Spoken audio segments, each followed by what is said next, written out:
چاہوں گی مولانا طارق جمیل صاحب کو۔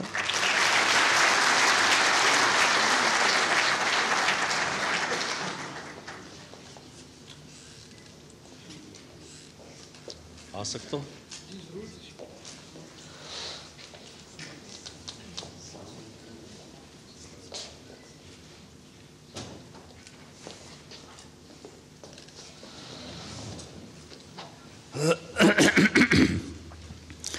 السلام علیکم ورحمۃ اللہ وبرکاتہ۔ الحمد للہ الذی رفع السماء بقدرته ودحى الأرض بمشيته وخلق الخلائق بإرادته واستوى على العرش كما يليق بجلاله وأشهد أن لا إله إلا الله وحده لا شريك له وأشهد أن سيدنا ومولانا محمدًا عبده ورسوله أما بعد۔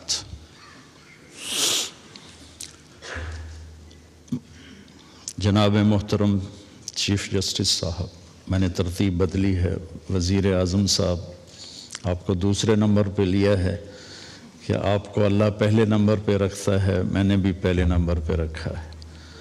اور جناب وزیر صاحب، انسان کی تخلیق دنیا کا سب سے عظیم پروجیکٹ ہے، سب سے عظیم۔ جب اللہ اس کائنات کا پروجیکٹ پیش کرتا ہے تو یوں کہتا ہے، ان ربکم اللہ الذی خلق السماوات والارض فی 6 ایام ثم استوى علی العرش یغشی اللیل النہار یطلبہ حثیثا والشمس والقمر والنجوم مسخرات بامرہ۔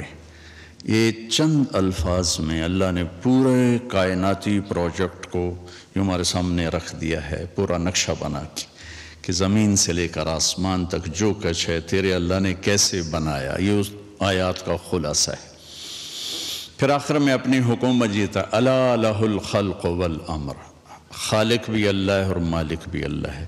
پھر آگے اپنا تعارف کراتا، فتبارک اللہ رب العالمین، کہ برکت والا ہے کائنات کا مالک اور رب۔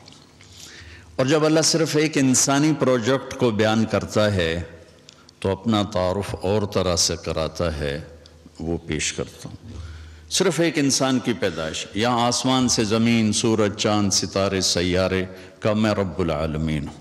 لیکن جب آپ صرف انسان کہے گا، وَلَقَدْ خَلَقْنَا الْإِنسَانَ مِنْ سُلَالَةٍ مِنْ طِينٍ، مٹی سے نکالا، ثم جعلناہ نطفۃ فی قرار مکین، پھر ماں کے پیٹ میں ٹھہرایا پانی بنا کے، ثم خلقنا النطفۃ علقہ، پھر اسے ایک جونک بنایا، فخلقنا العلقۃ مضغہ، پھر اسے ایک لوتھڑا بنایا، فخلقنا المضغۃ عظاما، پھر اس میں ہڈیوں کو پرویا، فکسونا العظام لحما، پھر اس پر گوشت کو چڑھایا، ثم انشأناہ خلقا آخر، پھر یہ شکل عطا فرمائی۔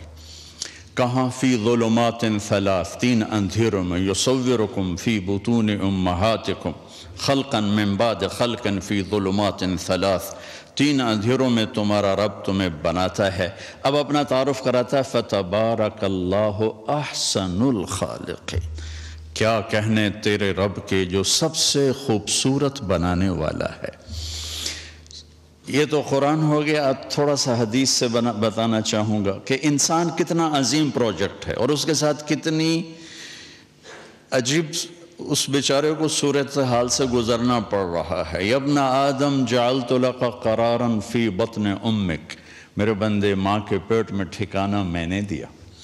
وحولت وجہک الی ظہر لئلا تضرک رائحۃ الطعام، اور تیرے سسٹم اور تیری ماں کے پیٹ کے سسٹم کو جدا کر دیا تاکہ ماں کے پیٹ میں جو غلاظت جمع ہوتی ہے اس کی بدبو تجھے پریشان نہ کرے۔ وعلمتک الجلوس فی بطن امک فہل یقدر علی ذلک احد غیری، اور تجھے ماں کے پیٹ میں نے بیٹھنا، کھیلنا، چلنا، حرکت کرنا سکھایا، کیا تیرے رب کے سوا کوئی اور بھی یہ کر سکتا ہے؟ فلما ان تمت مدت اشہرک، جب تیرا دنیا میں آنے کا وقت آیا، اوحیت الی الملک الموکل بالارحام، ایک فرشتے کو بھیجا، فاخرجک علی ریشۃ من جناحہ، اس فرشتے نے پر پھیلائے اور اللہ تجھے ماں کے پیٹ سے لایا، خلقہ فقدرہ ثم السبیل یسرہ، کہ پھر تیرے رب نے تیرے آنے کا راستہ آسان کیا، اور جب تو آیا تو فرشتے کے پر پہ آیا، جب تو آیا تو لا لک سن تقطع، تیرے منہ میں دانت نہیں کاٹ سکے، ولا لک ید تبطش، تیرے ہاتھ میں طاقت نہیں تو پکڑ سکے، ولا لک رجل تمشی، تیرے پاؤں میں جان نہیں تو چل سکے، جب تو ایسا تھا کہ بول نہیں سکتا، پکڑ نہیں سکتا، چکھ نہیں سکتا، کاٹ نہیں سکتا، ادرت لک عرقین رقیقین ینبعان لک لبنا خالصا دافعا فی الشتاء وباردا فی الصیف فهل یقدر علی ذلک احد غیری، پھر جب تو ایسا بے بس تھا تو میں نے تیری ماں کی چھاتی سے دودھ کے چشمے نکالے جو تمہیں خالص دودھ پلاتے رہے، حولین کاملین، 2 سال تیرے لیے دودھ کے چشمے اللہ چلاتا رہا، کیا کوئی اور بھی ایسا کر سکتا ہے؟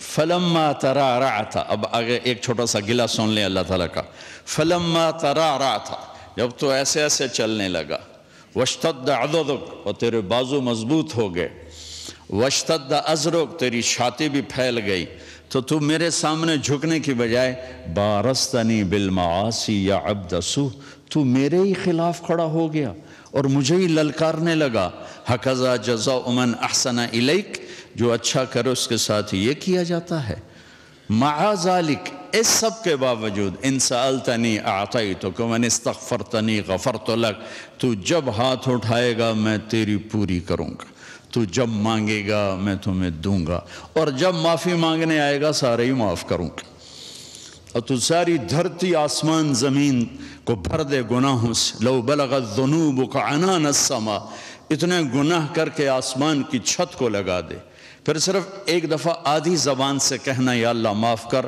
تو غفرت لک ولا ابالی، میں تیرے سارے معاف کروں گا اور مجھے کوئی پوچھنے والا نہیں ہے۔ اب میں یہ بتانا چاہتا ہوں کہ اتنے بڑے پروجیکٹ کو پاکستان میں کن بنیادوں پہ پیدا کیا جا رہا ہے؟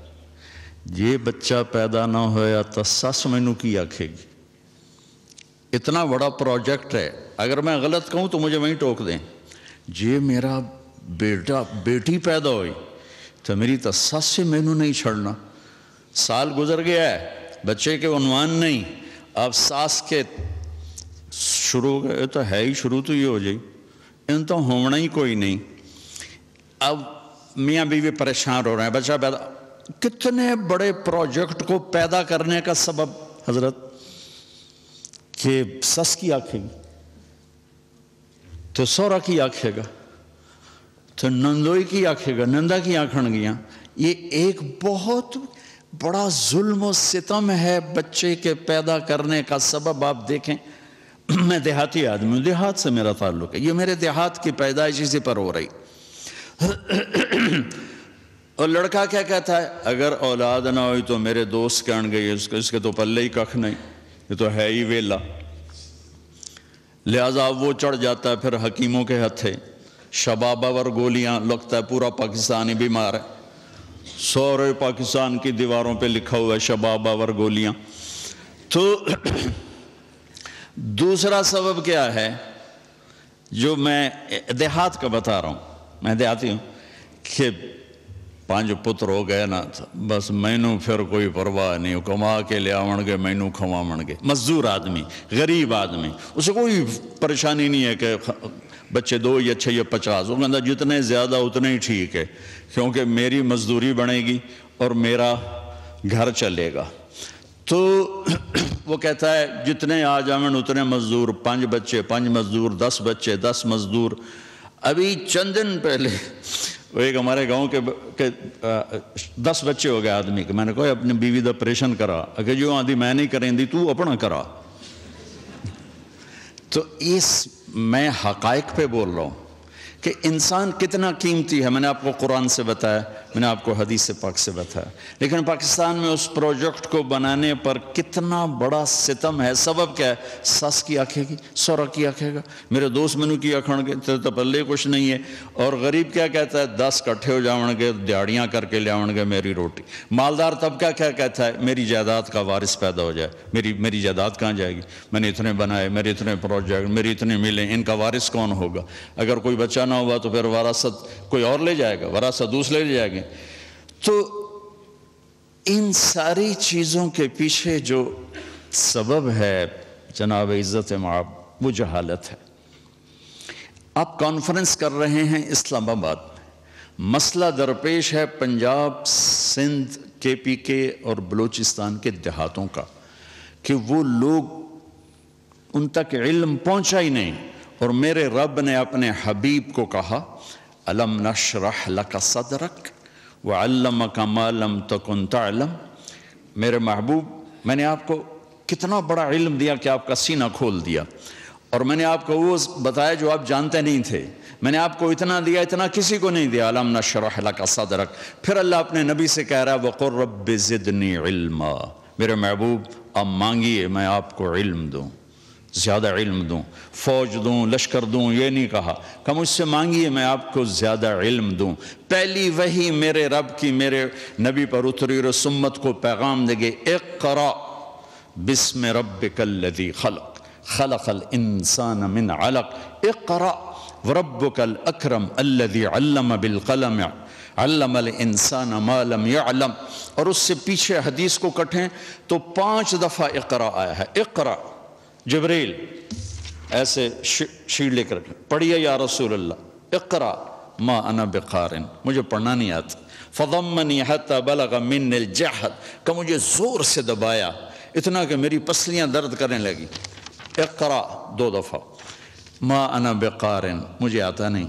فضمنی حتی بلغ من الجہد, پھر زور سے بھینچا یہاں تک کہ مجھے پسلیاں درد کرنے لگیں. یا رسول اللہ اقرأ. پہلی دفعہ بھی ہو سکتا تھا, 3 دفعہ اقرأ جبریل کی زبان سے, 2 دفعہ اقرأ میرے رب کی زبان سے. میرے دیس کا مسئلہ پلاننگ سے پہلے علم ہے, علم ہے, علم ہے, علم ہے.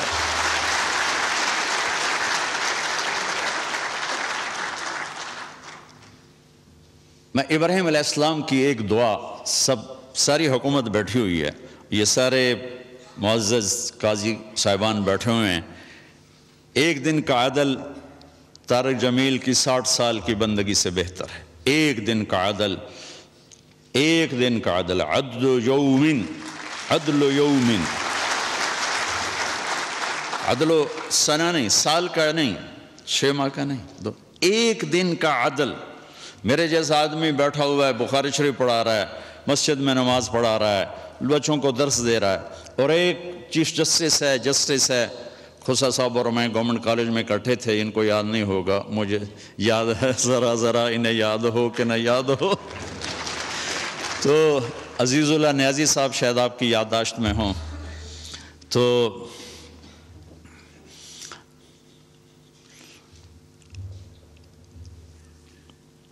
ابراہیم علیہ السلام کی ایک دعا بتانا اجازت چاہوں گا.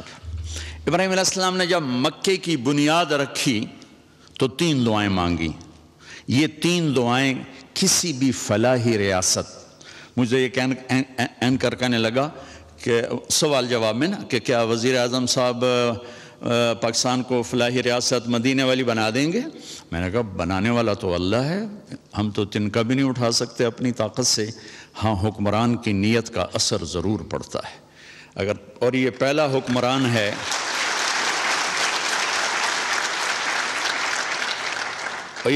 حکمران ہے جس نے مدینے کی فلاحی ریاست کا تصور پیش کیا, تو میں ان کو سلام پیش کرتا ہوں.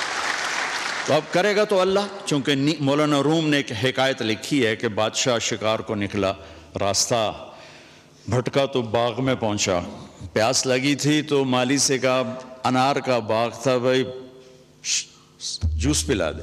اس نے ایسے نچوڑا ایک انار تو پورا گلاس بھر گیا. تو بادشاہ کے دل میں آیا کہ اس پر تو ٹیکس لگنا چاہیے. یہ ٹیکس فری کیوں ہے؟ تو اس نے کہا ایک اور پلا. اس نے دوسرا نچوڑا تو گلاس آدھا ہوا. تو بادشاہ نے کہا پہلے بھر گیا اب آدھا. کہنے لگا جی لگتا ہے بادشاہ دی نیت خراب ہو گئی ہے. تو بادشاہ نے دل ہی دل میں کہا یا اللہ میری توبہ، میں نہیں ٹیکس لگا تھا. کہا بھائی ایک اور پلا. اس نے پلایا تو پھر پورا بھر گیا. تو اس نے کہا اب کیوں پورا بھر گیا؟ کہا جی لگتا ہے نیت ٹھیک ہو گئی ہوگی. تو بادشاہوں کی یعنی اہل حکومت کی نیت کا اثر ہوتا. یہ پہلا شخص ہے جس نے کہا میں اسے فلاحی مدینہ کی فلاحی ریاست بناؤں گا. اللہ انشاءاللہ بنائے گا.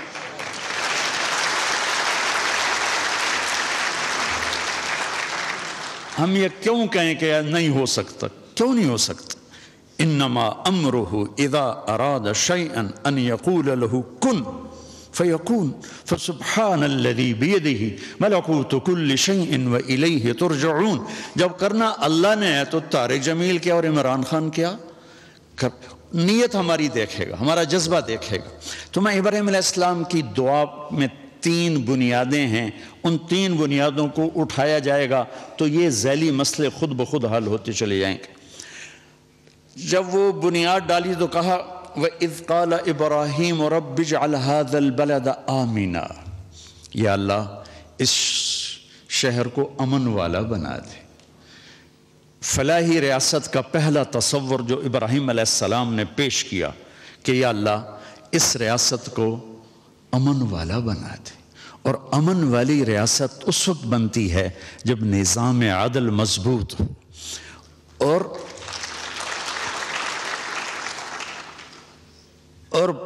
پولیس مضبوط ہو. پولیس پر سیاسی لوگوں کا جب تک تسلط رہے گا نظام لوگوں کو انصاف نہیں مل سکتا. اور قانون آپ کے جج حضرات سے سنا ہے کہ ہمارا قانون بہت کمزور ہے، بہت کم سالوں گزر جاتے ہیں ایک کیس کا فیصلہ ہوتے ہوئے. اس میں کیا کرنا چاہیے؟ یہ سارے فاضل جج صاحبان یہ بہت بڑی ہمارے پاس اللہ کی نعمت ہیں، ان کے ذمہ جو کام نہیں وہ بھی کرتے رہتے ہیں. سبحان اللہ. سلام ہے آپ کو. تو پہلی بات کہ یا اللہ اس بستی کو امن والی بستی بناتے. دوسری بات وَارْزُقْهُم مِّنَ الثَّمَرَاتِ لَعَلَّهُمْ يَشْكُرُونَ. یا اللہ اس ملک والوں کو، اس دیس والوں کو پھل کھلا. روٹی نہیں آکھیا، پھل. پھل کا وہ کہتے ہیں جب معیشت مضبوط ہوتی ہے، اکانومی جب مضبوط ہوتی ہے. تو دوسری چیز فلاحی ریاست کی وہ معیشت ہے. اور معیشت اس وقت مضبوط ہوتی ہے جب انفرادی سطح پر تاجر سچ بولے، جھوٹ نہ بولے، سٹا نہ کھیلے، جوا نہ کھیلے، ذخیرہ اندوزی نہ کرے، دو نمبری نہ کرے، وعدہ خلافی نہ کرے. ایک نبی کی حدیث سنا دیتا ہوں اس کے ساتھ. میرے نبی نے فرمایا 4 باتیں مجھ سے لے لو اور آنکھیں بند کر کے سو جاؤ. صرف 4. کہ 4 باتیں مجھ سے لے لو، دنیا بھی تمہاری ہے، آخرت بھی تمہاری ہے. 4 اذا کانت فیک ما ضرک ما فاتک من الدنیا حفظ امانت صدق حدیث حسن خلیقت عفت فی طعمت. میرے نبی نے فرمایا 4 باتیں سیکھ لو، چاہے اس ایوان میں ہو اور چاہے وہ تھر پارکر میں ہو اور چاہے چولستان میں ہو اور چاہے مدینہ میں ہو چاہے نیو یارک میں ہو. 4 باتیں مجھ سے لے لو. حفظ و امانت، کبھی کسی کو دھوکہ نہ دینا، سبحان اللہ، دیانتداری. صدق و حدیث، ہمیشہ سچ بولنا، جھوٹ نہ بولنا. حسن و خلیقت، اخلاق اچھے رکھنا، بد اخلاق نہ ہونا. عفت فی طعمت، رزق حلال کمانا، حرام نہ کمانا. تو معیشت مضبوط ہوتی ہے انفرادی سطح پر تاجر سچ بولے، صحیح تولے، ملاوٹ نہ کرے، کھوٹ نہ ہو، ذخیرہ اندوزی نہ ہو. اور حکومتی سطح پر ہے کہ سود کو نکالا جائے اور ہر وہ شق جس سے مال چند ہاتھوں میں آ جاتا ہے اس کی حوصلہ شکنی کی جائے تو معیشت مضبوط ہوتی. تیسری فرمائی ربنا وابعث فیہم رسولا منہم یتلو علیہم آیاتک ویعلمہم الکتاب والحکمت ویزکیہم انک انت العزیز الحکیم. اللہ ان میں کوئی بھیج ایسا اپنا بندہ جو انہیں علم سے آشنا کرے، جو انہیں علم سے آشنا کرے، جو انہیں علم سے آشنا کرے، جو ان کا تزکیہ کرے، جو انہیں علم سکھائے، انہیں کتاب کا علم دے، انہیں حکمت کا علم، کائناتی علم بھی دے، دنیاوی علم بھی دے، دینی علم بھی دے، اخلاقی علم بھی دے، اور ان کے اخلاق کو خوبصورت بنائے۔ تو یہ 3 بنیادیں ہیں جناب چیف جسٹس، کہ امن ہو، معیشت مضبوط ہو، اور علم ہو، اور ان دونوں کی ماں علم ہے۔ علم ان سب پہ سر فہرست ہے، کہ علم انفرادی سطح پر چور کو چوری سے روکے گا، وہ یہ کہے گا اللہ دیکھ رہا ہے۔ حضرت عمر رضی اللہ عنہ کا دور ہے، اور ایک اب رات کو گشت کر رہے ہیں، تو ایک ماں بچی سے کہہ رہی دودھ میں پانی ملا دے، تو وہ کہتی ہے امیر المومنین عمر نے روکا ہے۔